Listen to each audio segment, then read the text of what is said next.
warahmatullahi wabarakatuh.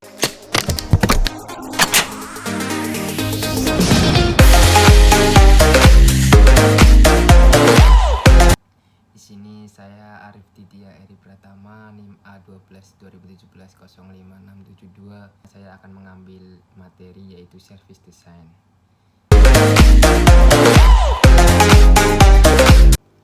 Adalah transformasi dari service strategi menjadi tahap-tahapan untuk memberikan pelayanan terhadap pengguna layanan. Service design ini memberikan panduan kepada organisasi IT untuk dapat secara sistema ITS dan best particle mendesain dan membangun layanan IT maupun implementasi ITSM itu sendiri.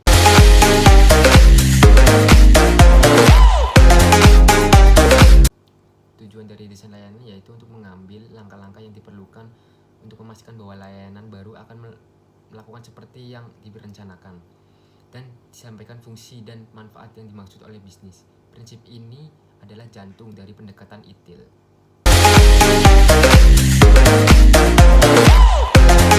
Kontribusi pada layanan desain ini siklus hidupnya membuat karena dapat diringkas sebagai menjamin terciptanya layanan hemat biaya yang menyediakan tingkat kualitas yang diperlukan untuk memuaskan pelanggan dan stakeholder seluruh kehidupan layanan. Oleh karena itu, desain layanan memiliki peran yang sangat penting untuk bermain dalam mendukung peningkatan pelayanan terus-menerus dan sama pentingnya untuk mengelola perubahan layanan yang ada seperti dirancang layanan baru. Dalam hal ini, desain layanan juga harus mempertimbangkan dampak dari kegiatannya pada seluruh layanan, sistem, arsitektur, alat-alat dan pengukuran untuk meminimalkan potensi gangguan ketika layanan baru diperkenalkan ke lingkungan yang baru atau lingkungan yang hidup itu.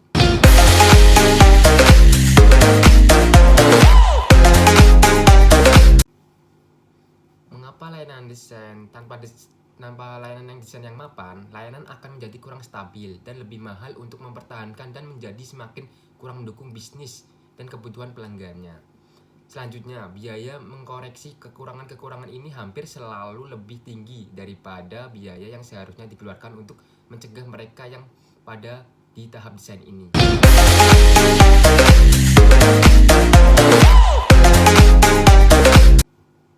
Yang harus orang ketahui yaitu di tahap desain ini tidak setiap perubahan akan memerlukan kegiatan desain layanan. Sebaliknya, ini disediakan untuk perubahan signifikan. Setiap organisasi harus memutuskan definisi sendiri signifikannya itu sendiri dan menggunakan proses perubahan manajemen untuk menilai signifikan dari setiap perubahan dan karena itu apakah kegiatan desain layanan harus digunakan atau tidak.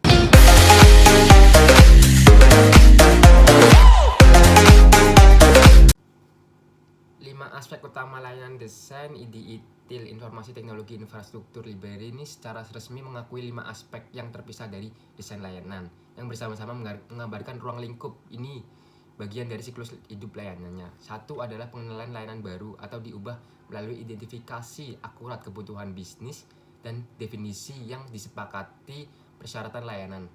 Kedua, sistem manajemen layanan dan alat-alat seperti portofolio layanan memastikan saling konsistensi dengan layanan lain dan alat yang tepat untuk dukungannya.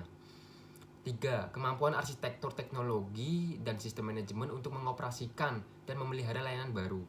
Keempat, kemampuan semua proses, bukan hanya orang-orang dalam desain layanan untuk mengoperasikan dan memelihara layanan baru dan yang mengubahnya agar lebih baik lagi. Yang kelima, merancang dan metode pengukuran yang tepat dan metrik yang diperlukan untuk analisis kinerja pelayanan, meningkatkan pengambilan keputusan dan perbaikan terus-menerus.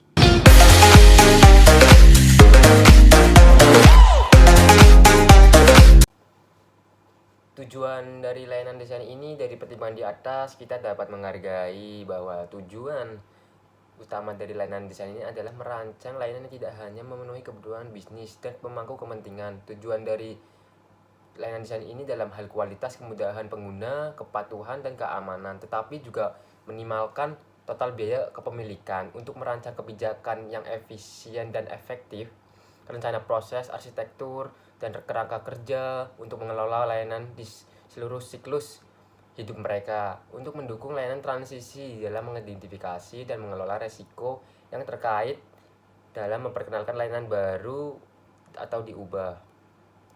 Perancang sistem pengukuran untuk menilai efisiensi dan efektivitas desain layanan dan kirimannya. Untuk mengontribusi peningkatan pelayanan terus-menerus atau CSI, terutama dengan merancang fitur dan manfaat, kemudian menanggapi peluang perbaikan diidentifikasi.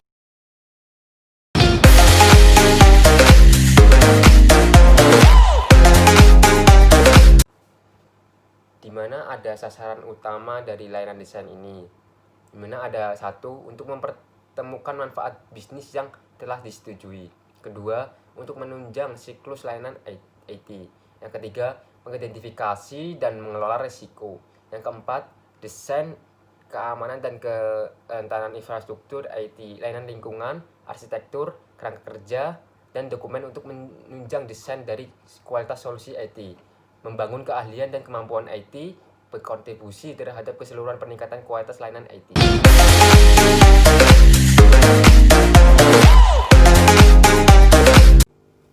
Ada 4 kunci utama di service design ini, yaitu ada 1 proses, 2 people, 3 produk atau teknologi, 4 partner atau supplier. Dimana ada produk utama service design adalah service design package atau SDP, yaitu sebuah paket dokumen yang memberikan informasi detail tentang semua aspek desain sebuah layanan TI dan alasan kebutuhan untuk mewujudkan atau requirement.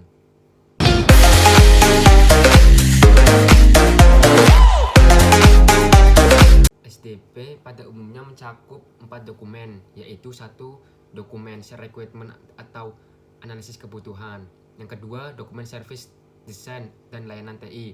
Yang ketiga, dokumen organisasi readiness assessment atau analisa kesiapan organisasi. Yang keempat ada dokumen life cycle plan atau rencana siklus layanan.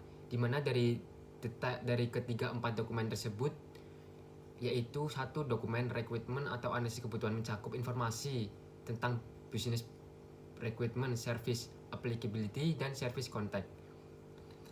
2. Ada dokumen service design dan layanan TI, mencakup informasi tentang service functional requirement, service level requirement, operational requirement, dan service design dan topologi.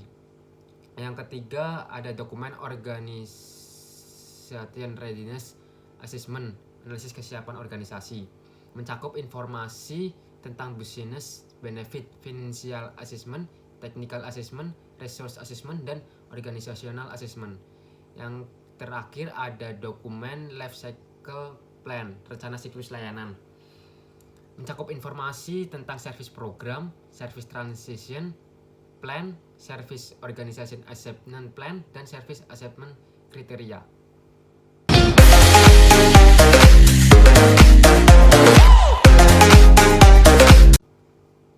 Service design ini jelas memiliki manfaat, yaitu sebagai safeguard, yakni memastikan bahwa janji penyedia layanan TI kepada pengguna benar-benar dapat diwujudkan, benar-benar sesuai dengan kebutuhan pengguna, tidak melebihi kemampuan penyedia layanan dan pengguna, kualitas layanan benar-benar dapat dijaga, dan mengelola harapan pengguna.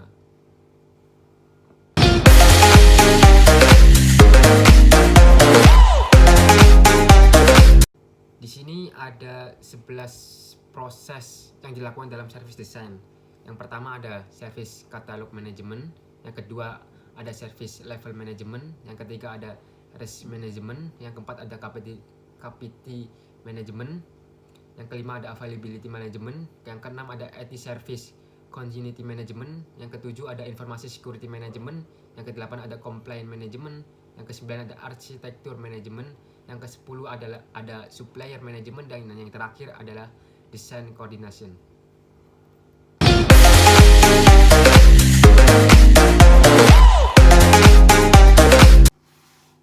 Di sini saya akan memberi kesimpulan bahwa di service design ini dapat diartikan sebagai memberi nilai lebih kepada pelanggan untuk mencapai tujuan tanpa dibebani oleh biaya lebih dan resiko. Maka IT service dapat diartikan sebagai kombinasi antara manusia, teknologi, dan proses dalam mencapai proses dan tujuan bisnis yang diinginkan untuk mencapai kepuasan pelanggan. Ada layanan TI dapat memberikan manfaat pada pihak bisnis. Layanan TI tersebut harus lebih dahulu didesain dengan acuan tujuan bisnis dari pelanggan maupun implementasi ITSM itu sendiri. Dalam merancang service desain yang baik, maka perusahaan perlu mempertimbangkan hal seperti: 1. Memahami persyaratan dan kebutuhan proses bisnis dan merancang prioritas dalam menentukan perancangan proses dan layanan. Yang kedua, memahami karakteristik dan faktor budaya organisasi. Yang ketiga, ada faktor komunikasi yang efektif untuk menentukan persyaratan dan kebutuhan setiap individu yang terkait dengan pekerjaan sehari-hari. Yang keempat, ada membuat tim, menyampaikan serta melibatkan pihak yang terkait dalam organisasi yang dapat memberikan solusi dan dukungan terhadap perancangan sistem yang baru ini. Yang terakhir, yang kelima, yaitu mendapat dukungan dari pimpinan atau senior staff mengenai perubahan yang akan dilakukan. Sekian presentasi dari saya. Bila ada salah kata atau pemberian salah dalam materi ini, mohon dimaafkan. Assalamualaikum warahmatullahi wabarakatuh.